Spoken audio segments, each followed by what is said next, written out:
Hola, ¿cómo están? Bienvenidos a este cuarto capítulo de Kilómetro 301, el podcast del Maule Sur, en donde analizamos todos los hechos importantes de la provincia de Linares y de Cauquenes. Hoy día nos acompaña un gran invitado. Vamos a analizar todo lo que son las campañas que se vienen para el distrito 18 y también para la circunscripción 9 de senadores y también, por supuesto, todos los temas importantes y relevantes de nuestra zona. Nos acompaña el día de hoy el abogado Salvador Concha. Bienvenido, Salvador. Hoy muchas gracias por la invitación, Marco. Siempre es grato compartir un espacio, sobre todo estas plataformas nuevas, ¿cierto? Que te permiten a veces llegar a un público que a veces tiende a ser un poco más esquivo a la política, de ocupar estas plataformas más bien para intercambios culturales, musicales, ¿cierto? Artísticos, pero en la política yo creo que ha estado entrando. Es positivo, es bueno que entre la política en otros espacios como este, sobre todo lo que es esta digitalización de los medios de comunicación, y que además lo recalco en el sentido de la democratización, ¿cierto? Correcto. De la discusión, de la política, y que la gente no se quede solo con un discurso o con algunos, un par, esa bipolaridad generalmente, sino que tenga la oportunidad de poder escuchar más voces de mujeres y hombres, sobre todo en nuestra tierra, que muchas veces no tenemos la posibilidad de llegar a través, ¿cierto?, de estos canales nacionales, sea también por las redes, que sabemos que lo pagan, supuesto, y que ponen mucha plata en las campañas. Yo no siendo candidato, pero sí me refiero también a las candidaturas que tengan estos espacios que ustedes están abriendo. Por lo tanto, felicito tremendamente esta iniciativa. Muchas gracias.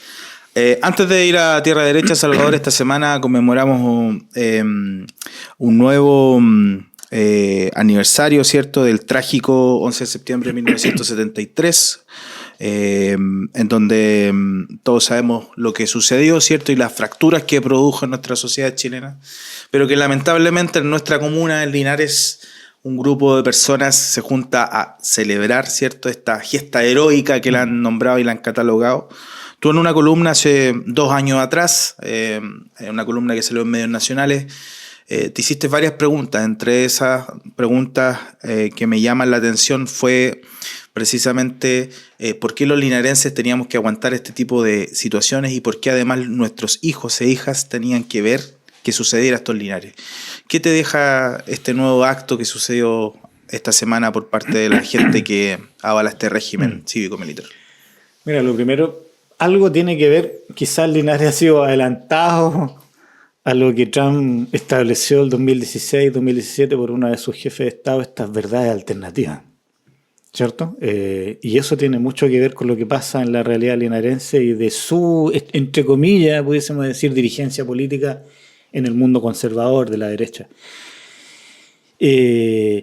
Tienden, y no más que tienden, tratan de ejercer una verdad que es incuestionable, Marco. Es incuestionable a la luz de incluso de las declaraciones de ellos, del Estado de Derecho. O sea, cuando tú tienes a 2 comandantes en jefe que se hacen cargo de la Junta Militar, estoy hablando de Merino y del director de Carabineros Mendoza, que no eran los comandantes, que constitucionalmente estaban bajo la Constitución del año 1925, que a su vez este año se conmemoran 100 años de la Constitución de 1925, y además de una segunda gran Constitución que tuvimos después de la de 1833, que también fracasó. Y la del 80 también hemos visto que ha fracasado en establecer un régimen político que nos dé estabilidad. O sea, cuando vemos esta crisis ejecutivo-parlamento, la inestabilidad, la ingobernabilidad de estos caudillos, ¿cierto?, en la Cámara de Diputados y sobre todo aquellos que ya se sienten semidioses en el Senado, es justamente porque la Carta Magna que hemos tenido y que nos hemos dado no ha sido realmente la que la sociedad en su conjunto ha querido tener, y que lamentablemente tuvimos dos intentos fallidos. No es solo el primero de la convención, como tienden también de ejercer los medios y sobre todo la derecha. El segundo también fracasó. Tuvieron la oportunidad de la primera experiencia y lo reventaron. y el que lo reventó fue Kast. Y eso hay que dejarlo muy claro. Él lo reventó, acompañado por un sector importante de Chile Vamos. O sea, el gran líder de la derecha dividió la derecha, la multiplicó en 3. Exacto. Y más encima reventó el segundo proceso constitucional que tuvimos. Ahora, a lo que pasa acá, en Linares, a propósito de este nuevo 11 de septiembre, veo la tremenda irresponsabilidad del alcalde de Linares. Siendo un abogado, un hombre de derecho, en el fondo, quizás como se dice, se lava las manos como Poncio Pilatos, diciendo yo estoy respetando la libertad de expresión. Que cabe la teoría del empate. Claro, y que bueno, que si esta gente de acá puede manifestarse en la plaza, yo no les digo nada, y si me pidieran el teatro también se lo ha facilitado, se lo ha pasado hasta el Partido Comunista, como diciendo, se los paso a los diablos, también se los puedo pasar a estos otros diablos. Bueno, la verdad es que no es así.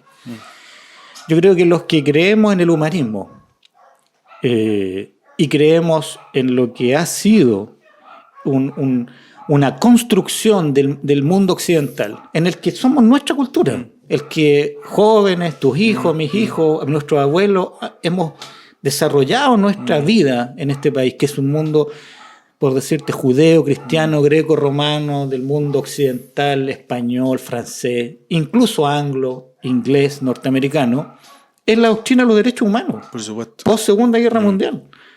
Y hemos concurrido como país a cada uno de aquellos tratados, ¿cierto? Y acuerdos de civilización, no de aceptar, ¿cierto?, la masacre, la tortura, la violación, la desaparición forzada. Entonces, cuando tú aceptas en un espacio público, ojo, como un teatro municipal, con recursos públicos. Con recursos, o sea, se están ocupando un espacio físico que pertenece a todas las chilenas y chilenos. Eso es inconstitucional, es ilegal y es contrario a todos los tratados de derechos humanos que tienen que ver con el derecho de no repetición para las víctimas y los familiares, pero también para nosotros, aunque no hayamos sido víctimas o tengamos familiares.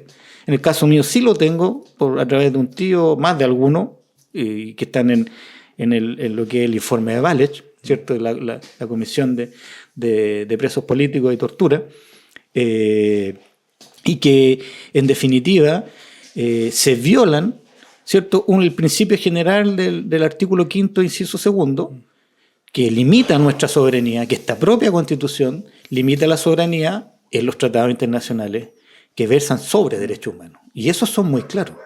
Son muy claros en cuanto a, justamente, es antijurídico el estar celebrando a los 4 genocidas, porque ese es el nombre de ellos. La denominación, el concepto jurídico es de genocida. Y tú me dices, ¿por qué? Porque se ha fallado. Son nuestros tribunales, no son los norteamericanos, no es Nuremberg de la Segunda Guerra Mundial, no es el Tribunal de la Haya, ¿cierto?, en Europa, son los tribunales ordinarios de Chile, las Cortes de Apelaciones y la Corte Suprema, en la Sala Penal, que ha, ¿cierto?, determinado la participación como autores intelectuales y que de ellos dependía, ¿cierto? Solo, como decía un profe de penal, bastaba con que levantaran el teléfono como Al Capone. Decía Al Capone sentado en la piscina fumándose un puro y tomándose un whisky, levantaba el teléfono y detenía si te mataban o no. Claro. Así de simple. Eso eran los 4 comandantes en jefe y el director de Carabineros. De la Dipolcar de Carabineros, del Comando Conjunto, del Comando Lautaro, de la DINA, de la CNI, de todo lo que este país sufrió. Entonces, eso yo creo que lamentablemente el país, y sobre todo Linares, a desgracia nuestra que somos linarenses, pero igual seguimos queriendo y amando nuestra tierra, no hemos hecho ese esfuerzo como sociedad. Y por eso es que no hemos superado la transición, Marco. Eso los europeos lo aprendieron. Todavía hay una ruptura. Lo aprendieron y ellos, de alguna manera, hicieron un nuevo pacto social. De eso se trata, hacer un pacto social. No escondiendo, no al negacionismo, sino que contando la verdad sucedida, ¿cierto? Haciendo justicia, creando una nueva doctrina y sobre todo lo que significó para ellos en su momento crear todo un sistema político, económico, social, ¿cierto?, educacional, que lo llevó todos sabemos la historia de los últimos 60 o 70 años de los europeos, sobre todo, por ejemplo, de los países nórdicos. Estamos hablando Noruega, Países Bajos, Finlandia, Claro. Dinamarca. Del primer mundo que le llamaríamos. Del primer mundo. Y Oiga. el que yo diría que la mayor parte de los chilenos siempre está soñando y mirando hacia el Por norte. supuesto, por Pero supuesto. miran una parte, no, Sí. la otra no la cuentan. Te llevo al plano local. Hace unos días atrás ya se han confirmado las candidaturas, ¿cierto? Ya la próxima semana comienza el despliegue de los candidatos. ¿Cómo describirías el panorama actual electoral de cara a lo que se viene en noviembre? Mira, yo creo que hay una gran cantidad de candidatas y candidatos. Por lo menos para lo que fue el sector mío, creo que fue lamentable, si bien entiendo la posición que tuvieron los partidos más pequeños, en este caso el Frente Regionalista Verde y sobre todo Acción Humanista. Y en eso yo tiendo a respetar mucho más la historia de lo que es el humanismo como partido político en Chile.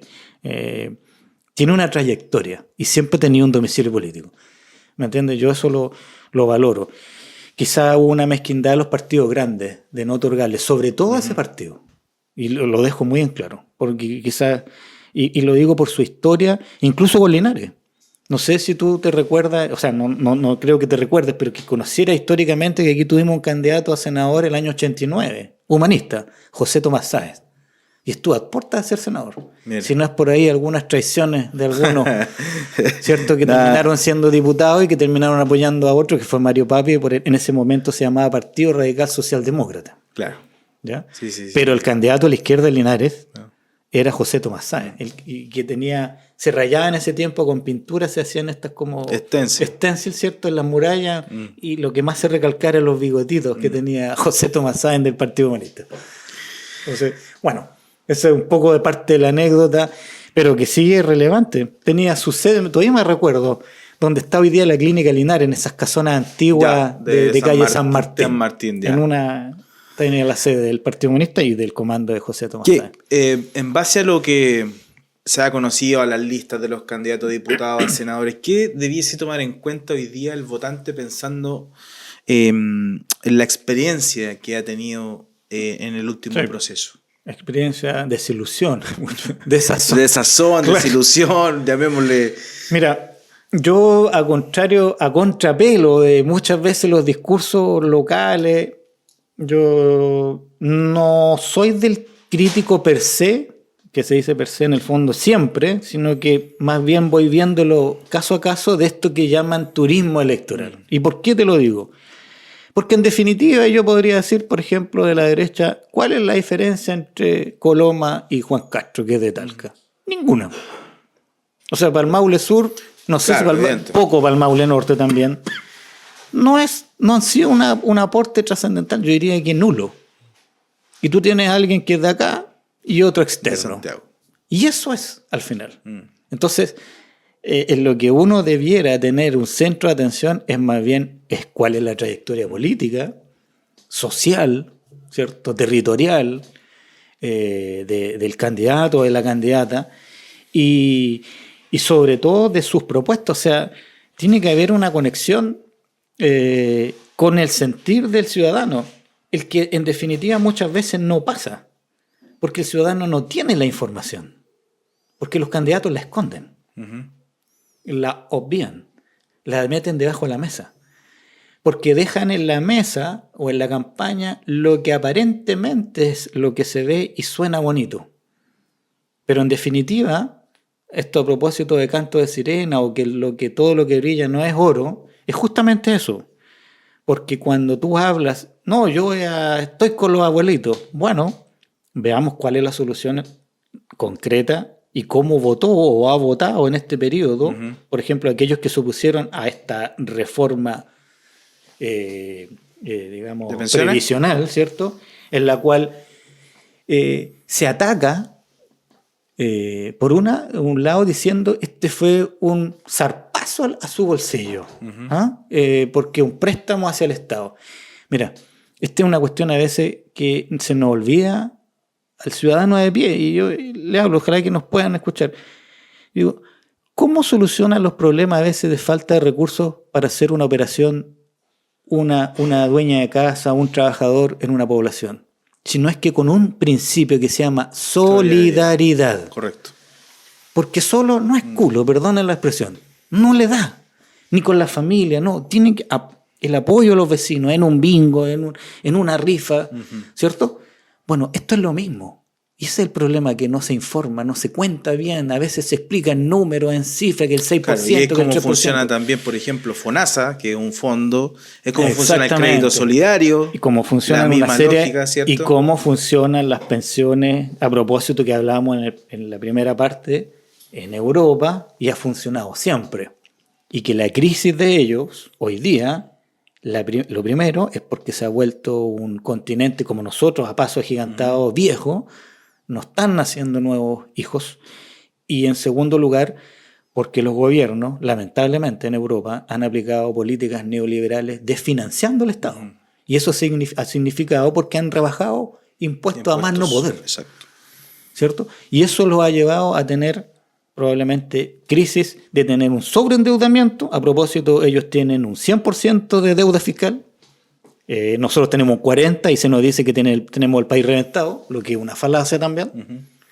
Estados Unidos tiene un 150% de deuda fiscal del Producto Interno Bruto. Bueno, y eso que yo apelaba a un principio tan básico como la solidaridad es justamente lo que muchos no quieren. ¿Y por qué no lo quieren? Porque quieren seguir defendiendo el negocio más importante que tiene este país después de la minería, que es las AFP y la banca. Correcto. Ese es todo el tema que en el fondo defiende. En los últimos años hemos tenido siempre, en el caso de los diputados, pares, 2 de derecha, 2 de izquierda. Hoy día tenemos a Consuelo Veloso, Jaime Naranjo, ¿cierto? Por un lado. Claro. Y tenemos por el otro lado a Paula Labra y a Gustavo Benavente. Bueno, ya Paula Labra no va a la reelección, ¿cierto? Más allá de, podemos criticarla, ¿cierto? Pero los otros 3 sí. ¿Cómo visualiza el proceso que viene ahora? ¿Se va a mantener, crees tú, los 2 y 2? ¿O crees que va a estar tendenciado hacia un lado? Bueno, lo primero es que Naranjo va a senador. Por lo tanto, ahí quedaría ese espacio que uno tiende a decir, además porque estuvieron muchos años juntos, era como estaban unidos, yo decía por un cordón umbilical. Jaime Naranjo con Rodrigo Hermosilla, uno era el padre, el otro era el hijo. Claro. Y hoy día uno se está revelando algo que le dijimos, yo lo manifesté en otro medio, no ahora, hace más de una década que le dijimos al hijo que cortara el cordón umbilical algún día, para que el partido tuviera un tiraje. Exacto. Estoy hablando cuando yo tuve la militancia en el Partido Socialista. Yo creo que, bueno, creo que ahí eso va a haber quizás esa alineación, un movimiento. Y en lo otro, mira, no te podría decir si Consuelo Veloso fuera quizás a renovar su elección. No sé tanto por su, digamos, quehacer político, desarrollo político, territorial, sino que porque en definitiva tiendo a pensar que la zona a la derecha ha crecido mucho. Ha crecido a expensa de lo que no ha hecho la centroizquierda en esta región. O sea, yo no le echaría tanto la culpa al empedrado, como se dice, sino que haría una autocrítica importante. Eso se refleja con las elecciones de alcalde, ¿cierto? Con y de concejales. De concejales y sobre todo de core. Y de consejeros regionales. Ahí está la respuesta. Ahí está la respuesta. Exactamente. Y eso se manifiesta en esa. Hoy día hay un 5-1 en el Consejo Regional. O sea, perfectamente podría darse que en diputados tuviéramos 3-1. Efectivamente puede ser un panorama. Que si no se activa esto hoy día y se jugara bien, digamos, por los candidatos y candidatas, podríamos terminar en esa debacle, yo creo, para lo que es la centroizquierda. Lo lamento profundamente, la verdad, porque creo que tendría una sobrerepresentación la derecha. Pero ahí también tiene que ver con el mea culpa que nos ha hecho la izquierda y que efectivamente en dónde hemos estado fallando, dónde han estado fallando, qué hemos hecho mal. Bueno, no se ha dado ese espacio. Bueno, eso muy bien lo dices tú. Yo creo que el problema que ha tenido, yo creo, históricamente a la vuelta de la democracia la centroizquierda es de no ser capaces de lo que se llamaba antiguamente levantar cuadros políticos, nuevos cuadros políticos. Y nos hemos quedado en lo mismo, en los mismos nombres, en 35 años. Y los que desafían, y que alguna vez también lo hice, el desafiar, te terminan corriendo, te terminan aplastando, pasa a ser un paria o pasa a cuestionar algo que era lo natural. Y aquí es donde apela una cuestión que a veces no tiene que ver con política, tiene que ver con egoísmos, con cuestiones personales, con no ser capaces de construir política de manera colectiva. Sobre todo cuando estás tú en una casa, en un partido, en una coalición. El construir entre todos y todas, el pujar por un horizonte en común, que es lo que en definitiva uno pudiese pensar que es lo que perseguiría cualquier partido político. Entonces, en eso, Marco, lamentablemente la derecha lo ha hecho mucho mejor. Tú tienes gente de tu generación, de la generación mía, en cargos de elección popular y que fueron apoyados. O sea, yo te puedo decir, no pensando diametralmente distinto, la labor de Enrique Larraín yo creo que dejó una herencia importante desde el punto de vista político para la derecha en el Maule Sur. No lo pongo en duda. O sea, tú tienes que dejó alcaldes, consejeros, diputados. Y desde Santiago, cuando seguía siendo ministro, seguía apoyando las labores. Exactamente. Y además levantando cuadros que habían estado, que habían pasado por su oficina parlamentaria, ¿cierto? Dejó un ramillete de... Entonces, porque yo creo que él entendía que más importante que el Larraín en sí mismo era la derecha. Y dentro de la derecha, por supuesto, su corazón estaba en la UDI, en la Unión Demócrata Independiente, la UDI Popular de aquellos años, ¿te acuerdas? En la época de los coroneles. Exacto. ¿Ya? Pero todo lleva hacia eso, hacia ese camino.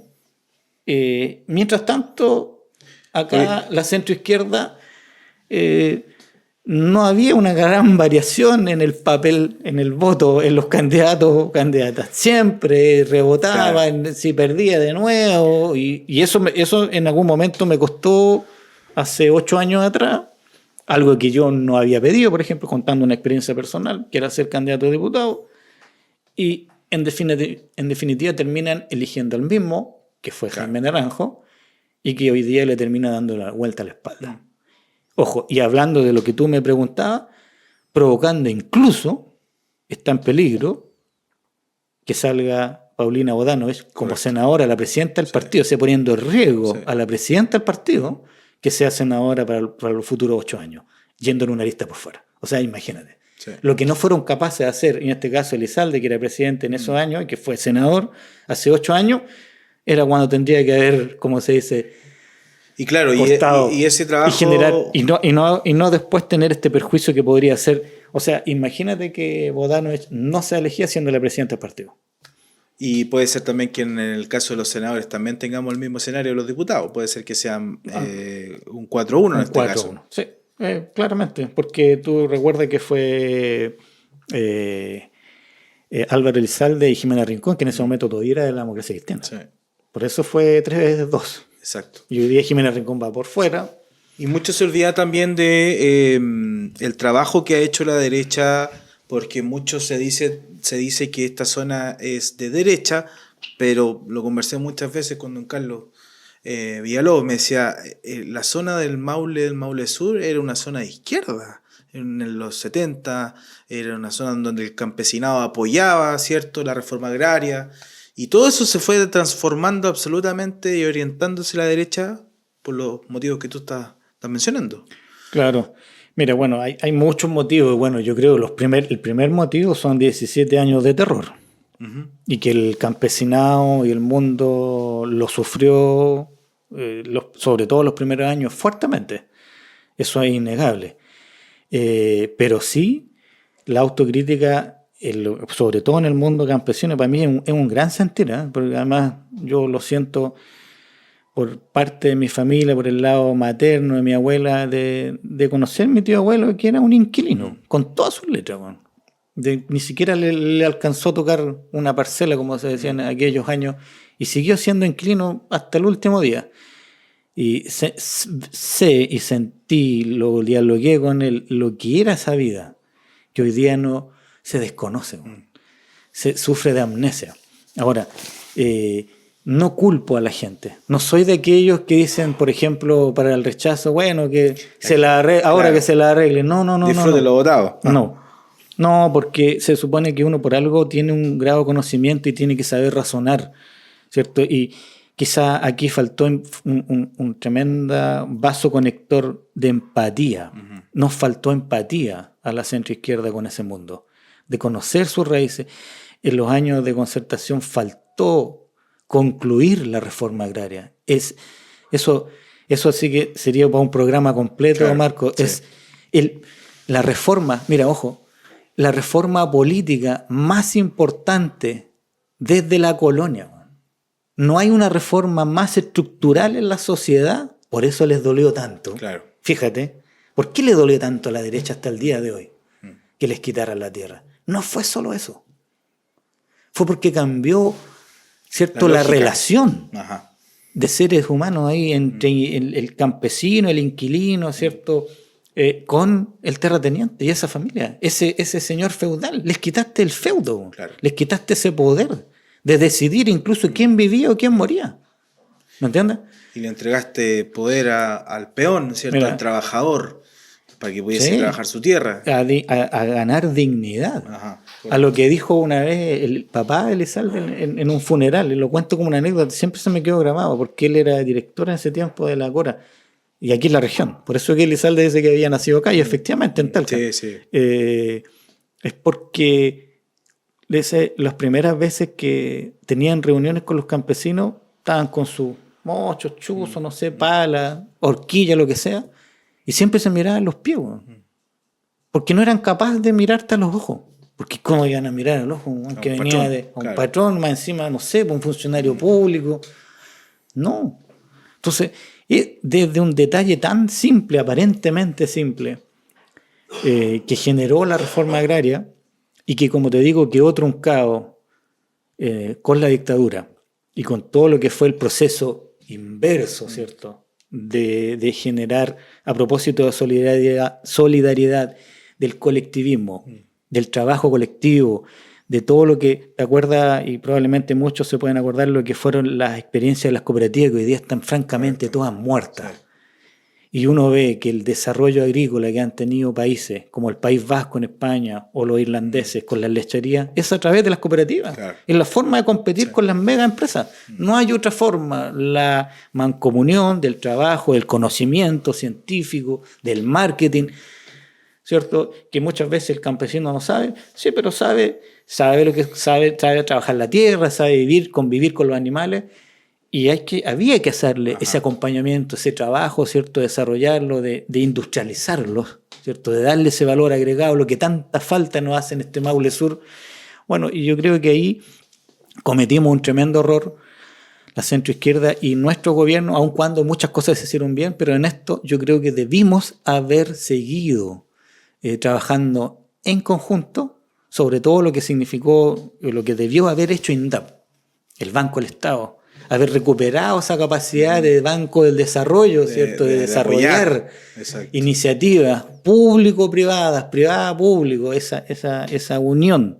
Salvador, saliendo un poco de la pauta, a este gobierno del presidente Gabriel Boric, ¿le ha faltado conexión con el mundo campesino? Mira, partiendo aquí en la región. Claro, yo tiendo a diferenciar un poco la labor política del gobierno, que yo creo que tiene varias cosas que van a quedar de herencia muy positiva, sobre todo en temas que a veces pasan desapercibidos, pero sí han sido relevantes. O sea, cuando mal llamada se le dice ley papito corazón, tú ves que son billones de pesos, o sea, son cientos de miles de millones de pesos que se han recuperado para aquellas madres jefas de hogar que no accedían a ese dinero porque los hombres lo escondían o porque en definitiva no querían pagarlos, ¿ya? Eso yo creo que son cuestiones que realmente te cambian la vida en una familia, sobre todo cuando una madre puede tener 1, 2, 3 hijos. Es súper complejo. Hay que vivir el día a día a propósito de eso, y eso está ahí. Como otras reformas más, entre ellas la que habíamos mencionado, previsional, si bien no me gusta cómo quedó, pero creo que era el paso que había que dar para no quedarnos sin nada. También lo que ha sido, por lo menos, la estabilización económica del punto de vista de lo que ha sido la inflación, que es algo súper importante a propósito de muchos matrimonios jóvenes o personas profesionales o nuevos que están saliendo técnicos y que quieren tener su vivienda, y que en definitiva lo que te significa la subida del UF por el IPC no es menor y no ha sido menor en los últimos 4 años. Por lo tanto, eso también es algo valorable. Aparte de lo que tú mencionás y que me voy a referir, yo creo que sí el gobierno ha tenido una deuda importante en derechos humanos en lo que fue el estallido social. Creo que se trató malamente de esconder.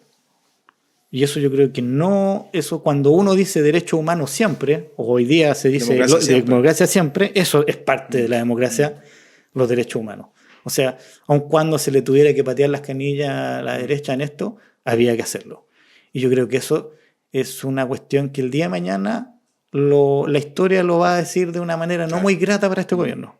Es un tema que yo lo conozco, yo soy abogado, digamos, invitado al CODEPU, por amigos que tengo ahí históricos. De hecho, a 2 amigos le entregaron un premio ayer en el Ministerio de Justicia, que a Pancho Bravo, que es fiscal, estuvo en Linares alguna vez Pancho Bravo, y hoy día está en Santiago nuevamente, en el Centro Norte, y a Irán Villagra, un gran valor de toda la vida, Irán Villagra, de sostener causas cuando nadie quería sostenerlas, claro, en aquellos años, junto a la Fabiola Letelier, la tía de Juan Pablo Letelier, hermana de Orlando Letelier, el ministro Allende, falleció en Washington. Entonces, menciona lo que es el tema agrícola. Claro, tiendo a pensar que se privilegiaron quizás otro tipo de problemáticas a nivel macro,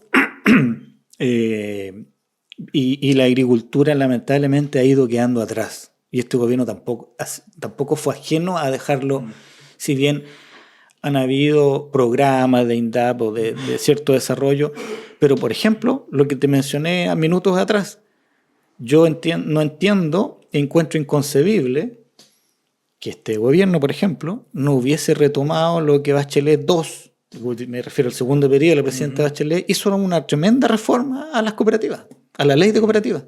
Y eso está ahí y nadie lo toma. ¿Y por qué no lo toma? Porque necesita un impulso, en el fondo una inversión, ¿cierto? Y no solo la inversión, porque ese yo creo que fue el error que se hizo en los 90 y a principios de los 2000, que INDAP te ayudaba, invertía, colocaba dinero, pero no había acompañamiento. Claro, técnico. Y terminaban fracasando eso como le pasó en Colbún, tanto a la lechería San Dionisio, que era una sociedad de agricultores pequeños, y a la cooperativa San Dionisio, que fue un poco lo que quedó de los centros de negocio que instaló. Bueno, aquí en Linares tenemos, yo creo que de las pocas cooperativas que quedan, y a duras penas yo creo que está casi, lo conversaba alguna vez con su presidenta, la cooperativa Esperanza Campesina, que tiene su sede camino a Palmilla, que es una histórica cooperativa de mucho tiempo atrás. Yo creo que cuando tú apelas a todo lo que ha sido la globalización, a los tratados de libre comercio, que al área más perjudicada de nuestra economía fue la agricultura, ¿cierto? Porque hoy día es mucho más barato traer lentejas de Canadá o de los vecinos del lado que acá, ¿me entiendes? Entonces, tenía que haber en contraposición, y yo creo que ese es un déficit a propósito de gobiernos pasados, y que debió para mí haber retomado eso, darle un impulso a través de por ejemplo, de este ejemplo. O sea, tengo una crítica, pero hago esa proposición. Yo creo que si bien teníamos una estrechez, como se dice, fiscal, pero creo que se podría haber reordenado. Y cuando te digo que se pudo haber reordenado, es cuando también creo, y lo siento así, que muchas veces, sobre todo en Santiago, se pierden muchos puestos de trabajo en calentar sillas.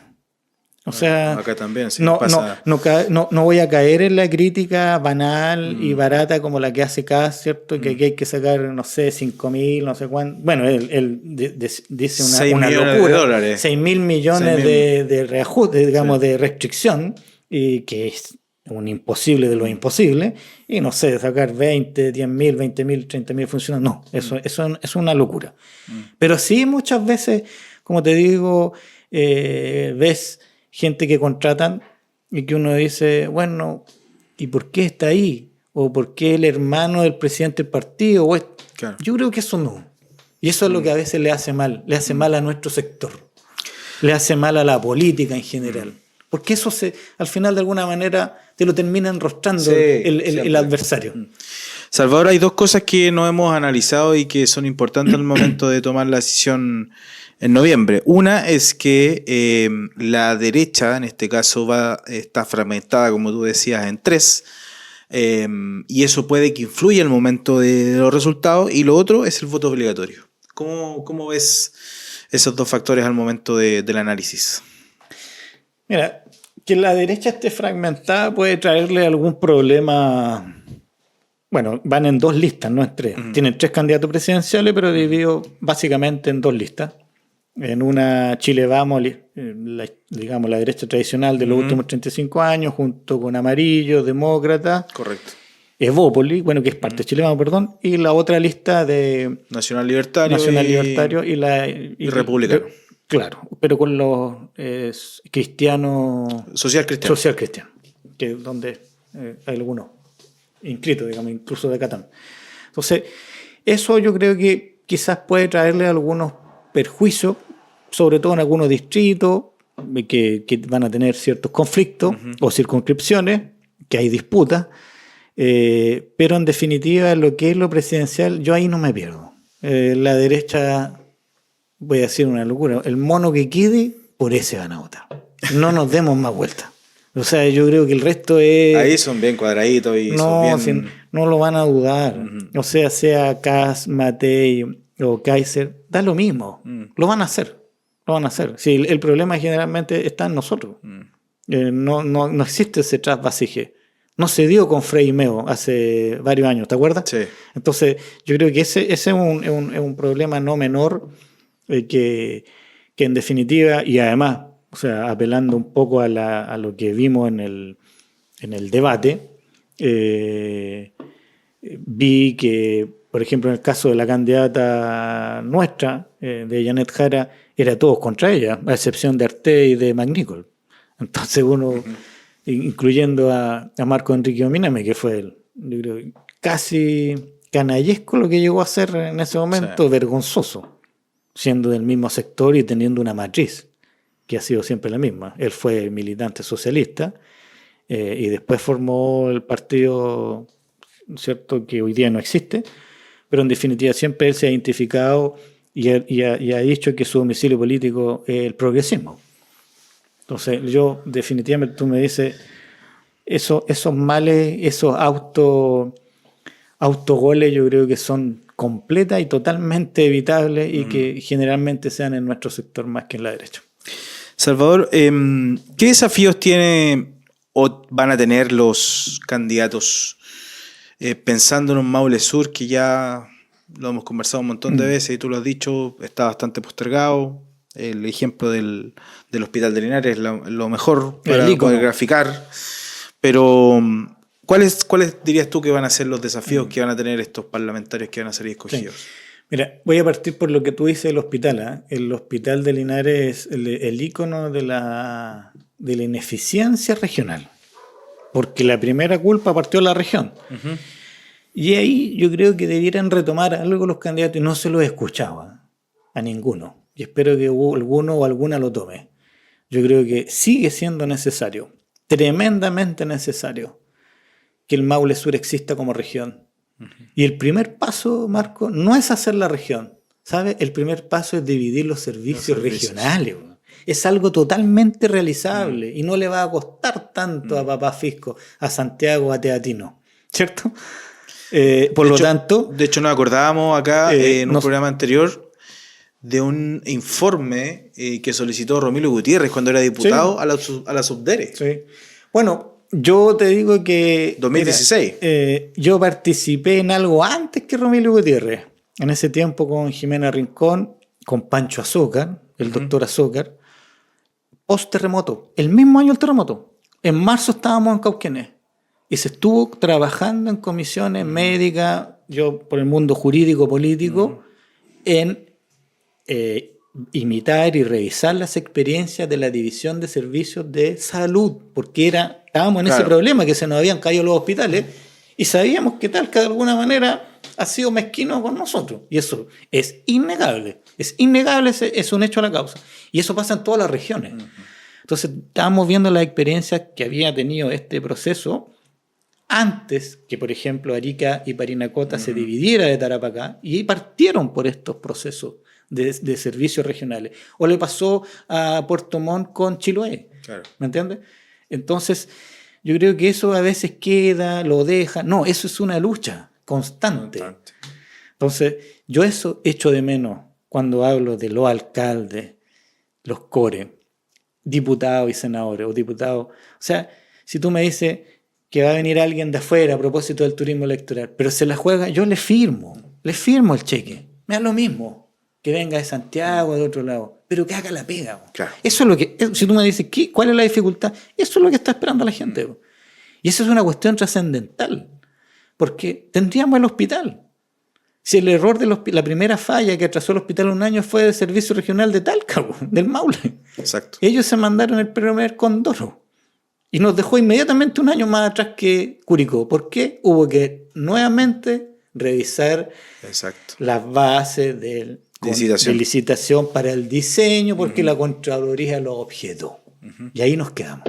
Y ahí se quedó Linares. Y después vino la pandemia, bueno, y sabemos el tema tal de la subida de precios de los productos. Ese otro capítulo. Otra historia. Pero si no hubiésemos atrasado antes, hoy día tendríamos el hospital igual que Curicó. Entonces, tarea a los candidatos o candidatas, ahí hay un tema. Y eso no requiere ser comunista, UDI, libertario, no. Eso es ponerse la camiseta. Ese es un ejemplo claro de ponerse la camiseta con la gente de acá, de Linares, de Cauquenes, de las dos provincias, Parral, el Retiro, de las 11 comunas. Y otra dificultad, bueno, yo creo que recorrer estas 11 comunas no es menor. Es una tremenda extensión. Lamentablemente, aquí en las campañas sigue primando el dinero, en el sentido de que necesitas muchos recursos. Sobre todo para darte a conocer, para el que no lo conocen o no la conocen, necesita una cantidad de recursos importante. Entonces yo creo que ahí nos falta un tema de democracia. Aun cuando se dicen, bueno, es que hoy día las campañas, el voto se financia, pero no es, digamos, la fórmula, yo creo que debiera existir. ¿Sabes lo que yo creo que debiera existir? Más que te financien por voto, que los medios de comunicación estuvieran financiados ecuánimemente, así como la franja electoral, para darle espacio a todos. Por ejemplo, la radio, o estos espacios también de redes sociales. ¿Por qué no hacer licitaciones que lo hiciera el CERVEL? Decir, oye, las radios que están disponibles para dar una franja política, ¿cierto?, a los candidatos y candidatas, a todos por igual. Aquí está su jingle, como se decía antes, ¿cierto? Su frase y su espacio. Pero a todos. Sí, entonces tú ves que hay algunos que revientan las radios. Y hay otros que no salen nunca. Y además que tú encuentras hoy día con redes sociales que candidatos que antes de partir la fecha oficial ya tienen colapsadas las redes sociales de publicidad. O las pantallas LED. Claro. Ya vemos las caras sonrientes, algunos mirando para el cielo, no sé si están tocando de la Virgen. Exactamente. Pero bueno, entonces te das cuenta que falta todavía tener reglas democráticas de participación y de poder, en definitiva, poder llegar a todos los rincones en un distrito de una manera más ecuánime. Entonces, claro, eso también afecta a la regla en cuanto a que cada mujer o hombre joven de esta tierra, bueno, tenga la oportunidad de poder conocer nuevos discursos, nuevas propuestas y bueno, y sacarle el trote a los que ya están y que llevan no solo unos pocos, sino que llevan harto tiempo. Harto tiempo, exactamente. Salvador, no puedo dejar de preguntarte por el fenómeno de Francisco Pulgar. Logró recolectar las firmas a pesar de estar con reclusión, ¿cierto? Y con medidas cautelares. ¿Visualizas ahí un posible lugar en el Congreso? Mira, en realidad, si tú lo ves así, yo creo que como hoy día está todo esto y esta confusión como a río revuelto, piensa en Trump que tenía juicios pendientes y terminó siendo presidente de Chile, o el mismo Parisi que sacó en la última elección una votación no menor, ¿cierto? Siendo deudor, con problemas, no me recuerdo, para no mentir, si tenía temas también de violencia intrafamiliar, y haciendo una campaña desde Estados Unidos, a 9.000 kilómetros de acá. Nadie lo hubiese pensado hace una década y media atrás, que un candidato presidencial iba a hacer campaña desde Estados Unidos. Y en esas condiciones además tan cuestionados. Entonces, la verdad, nada me sorprende que igualmente Pulgar pudiese terminar siendo un candidato competitivo. No sé, lo veo muy difícil, apelando a que pueda salir. Por una cuestión simple, una cuestión numérica de cifra repartidora. Él tiene que ganarle una lista. Claro. Entonces, eso es muy complejo. Y ahí ya nombramos 2 listas de la derecha, una fuerte de la centroizquierda, otra. Entonces, veo complejo. O sea, tendría que sacar, no sé, 200.000 votos. A lo menos. No sé, pero es complejo. Para cerrar, Salvador, ¿cuál es tu opinión con respecto al desempeño que ha tenido el gobierno actual con respecto a la provincia de Linares? Mira, ¿Hay proyectos inconclusos? Sí, yo creo que hay muchos proyectos inconclusos. O sea, si tú me preguntas una cuestión que a veces se mira en menos y que está ahí, no solo el hospital, bueno, eso ya lo dejamos punto aparte. Absolutamente. Pero encuentro inconcebible que después de las últimas inundaciones no se haya movido una roca o una carretilla de arena del camino hacia Los Bellotos, que es una tremenda alternativa turística de potenciar, y que debemos informarle a nuestros auditores, telespectadores, no sé cómo se llama esto, podquistas, no sé, que viene una nueva institucionalidad de protección, ¿cierto? Que ya no va a ser la CONAF, sino que va a depender de medio ambiente. Exacto. ¿Me entiendes? Entonces tenemos una reserva, la única reserva de que tenemos como provincia y como Linares, como comuna, y está ahí inaccesible, sino que tienes que andar gateando y un poco a la buena voluntad, ¿cierto?, de la gente que está en resguardo, de un particular que está administrando, ¿cierto?, un hotel y un recinto privado. Y dice, ¿dónde está la mano del Estado acá? ¿O dónde está la mano? Y aquí uno dice, bueno, ¿qué pasó con nuestros cores? ¿Qué pasó con el alcalde, los concejales de la época y los parlamentarios? Gobierno regional, gobernador, gobernadora, al debe, porque si bien allá no vive gente, pero ese camino y de tenerlo en otras condiciones significaría un tremendo, oportunidad, y entre otras cosas pedirle a esta nueva institucionalidad o no sé quién se va a quedar cargo como de la reserva. Yo creo que la nueva institucionalidad es decir, oye, ¿por qué no concesionar, llegar a un acuerdo con los privados, los dueños? Claro, como lo hizo el Parque Inglés, en Molinas arriba, como lo ha hecho las Torres del Paine, ¿cierto?, en Puerto Natales, en la cual tú tienes incluso inversión extranjera de inversionistas que te desarrollan un turismo sustentable, ¿cierto?, acorde, y tampoco soy partidario de a veces cerrarlo para que nadie llegue, lleguen solo, tenéis que llegar gateando. Claro. Yo encuentro que eso es el peor error que podemos cometer, de seguir manteniendo nuestra naturaleza escondida. Yo creo que ese no es el futuro, no es el camino, sino que yo creo en el desarrollo, ¿cierto?, respetando la naturaleza, por supuesto, respetando también las culturas de las personas asentadas en esos territorios, pero sobre todo generando oportunidades, ¿cierto?, con un valor agregado importante, de desarrollo económico, de mayor desarrollo cultural, que signifique algo a veces que se nos pierda, y también le echo de mano a los candidatos.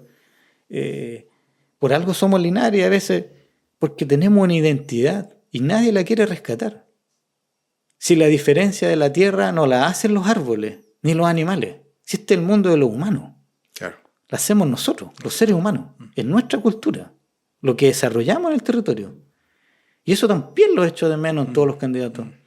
Parece que no nos respetaran.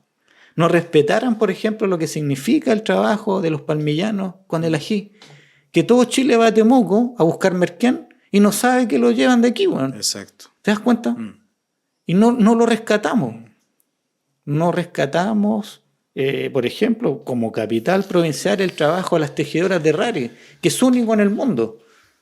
Único en el mundo y está escondido. Entonces, tú me dices una deuda al gobierno, eso. Todo eso es lo que tendríamos que desarrollar. Y te das cuenta que todo gira en torno a las personas. A lo que las personas desarrollamos, lo que desarrolla, como dice tanto el alcalde del Trashumancia, de los arrieros, bueno, pero démosle lo que se merecen, po. Claro. No manteniéndolo así como si estuviéramos en la colonia. ¿Me entiendes?